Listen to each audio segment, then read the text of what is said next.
Hi, in this video I will show you how to rename attachments at scale using Airtable scripting, how to customize that script so that you can change the name, and finally how to automate running of that script using Airtable automations. Let's get going. Hi guys, this is Greg from Business Automated, and today on example of this base I'll show you how you can change the name of the attachments that you have uploaded here. You can see that these are thumbnail images that I'm using for my videos, and you can see that the name that I'm having here is a default name that comes from the software I'm using for creating those images. So what I would like to do is update automatically the names of those attachments rather than doing this in the system one by one. And what I would like to do, I would like to basically name them after the video titles that I'm having. So you can see that here I have titles for each one of those videos. And what I would like to do is basically rename all of them into that particular name. So first I will show you how it works. So I will run the script over here, and you can see that this script is being executed. This is some of the login information just for checks and control that I'm spitting out over here. But you can see that right now all of those images over here have been updated, and you can see that we are using the title, and in case of multiple images we are also using -2 if it's the second image, or it would be -3 if there would be one more. Okay, so now you can see that this is the execution that we would like to have. So that's what we need to do. But now let's take a look how to customize it. So I will actually share with you the link to this base over here so you can look at the script and the link to the script. But let's talk a little bit about how this script is constructed and what it does. So let me just duplicate this array over here so that we can have both of them. So we will have two different windows so that we can see what is happening.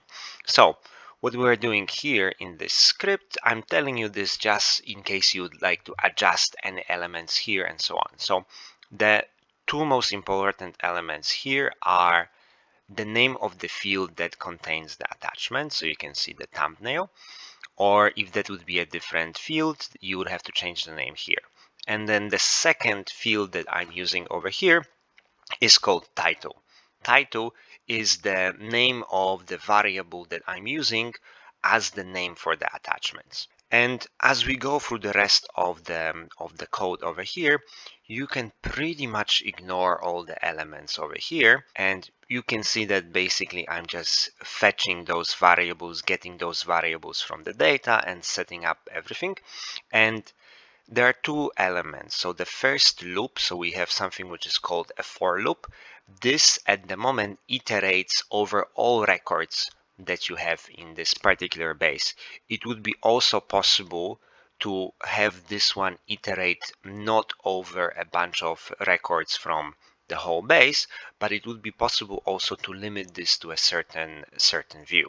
So if you would like to limit this to a specific view, we can do it this way.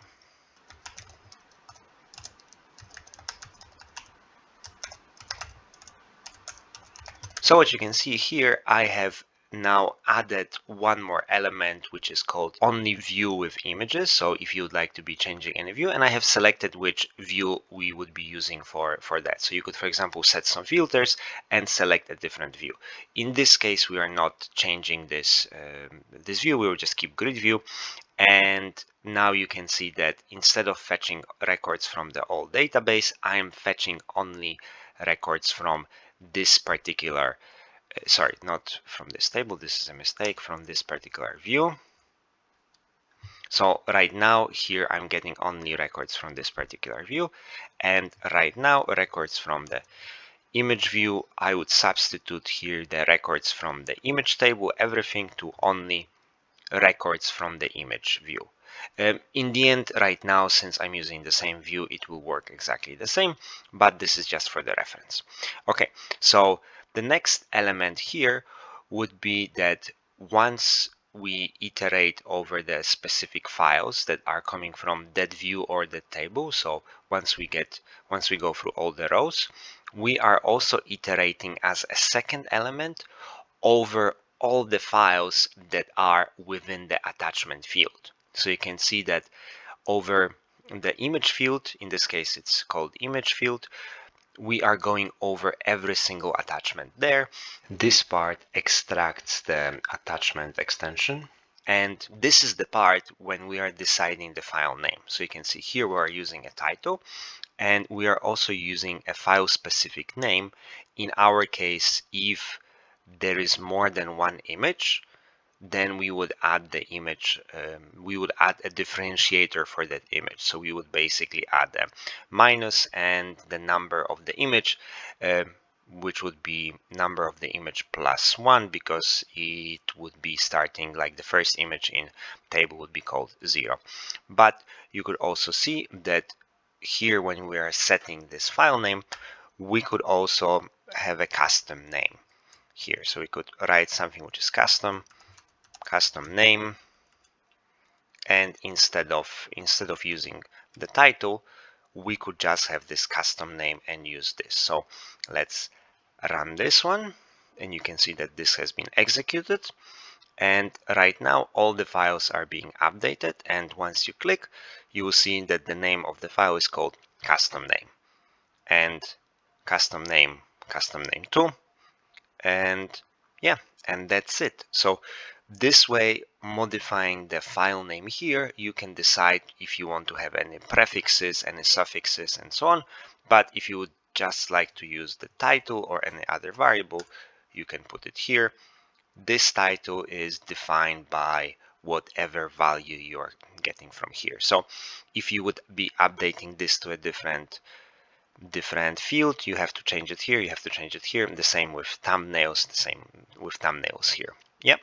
So that's how it runs based on pressing run here within a console. But what would happen if we would like to have this run automatically when a new record is created or when there is any update happening to that record? So what we could do is that, for example, we want to run this automatically based on the changes to that record. So if we change the images or if we change the title. So we will use automations for that. And we will start with the automation, which is called when record updated. We will select the table and we'll take table 1. We'll not select any views, but we will specify fields. We don't want this automation to be running on every update. We want this automation to run only when the thumbnail is updated or when the title is changed. Okay, so now let's click choose record, and we can choose any of the records over here. And that's it. The next step will be to run an action.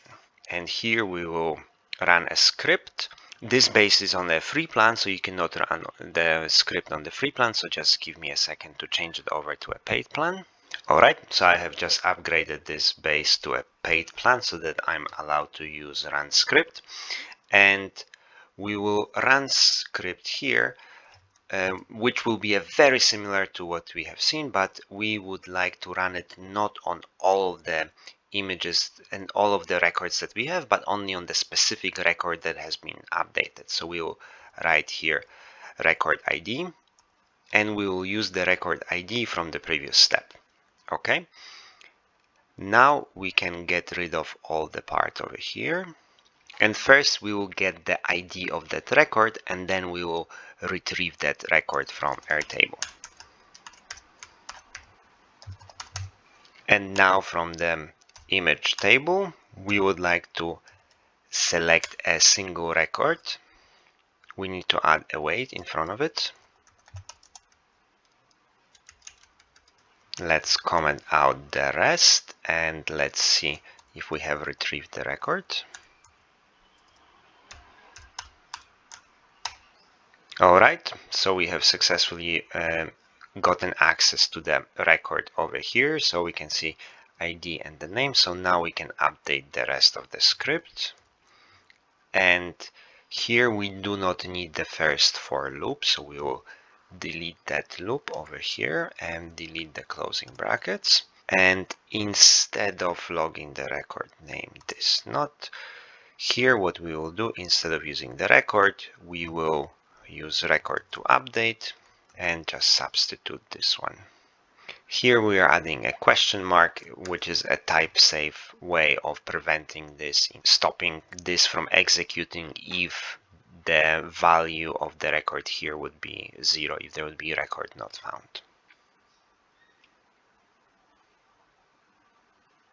Here we have another type safety check, which says that possibly this record might be undefined. So what we will do here, we'll just check whether this image field exists. If the image field exists, then we will execute the all rest of the code here. Okay, and one final thing that we need to do is be sure that we are updating the correct record. So we will call it record ID, record to update, no, record ID. So this is the actual ID that we are looking for. And let's run a test.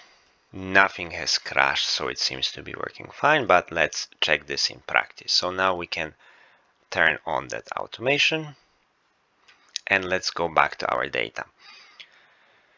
So instead of using, for example, stop your Airtable attachments from expiring, we will change it to test.